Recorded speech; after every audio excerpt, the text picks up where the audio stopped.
సంగీతం సాహిత్యం ఎలా కలిసిపోయాయో. ఒక్క మాటలో చెప్తా, శాస్త్రి గారి పాటలో సంస్కారం ఉంటుంది. నాకంటూ ఒక వాల్యూ ఉంది సొసైటీలో, ఆ వాల్యూకి ఇది కరెక్ట్ కాదు అని తన సంస్కారాన్ని పాటలో కూడా కంటిన్యూ చేసిన మహానుభావుడు.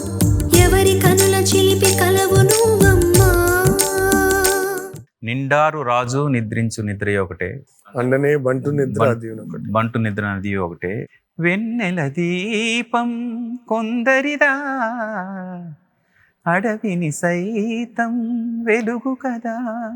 కంపేర్ చేయండి అన్నమయ్య గారు రాసిన దానికి దీనికి.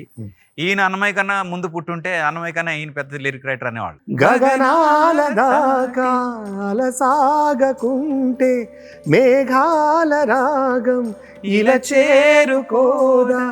ఆయన పాటల్లో సైన్స్ కూడా ఉందనే విషయం ఈ పాటలో మీరు గమనించాలి. ఎలా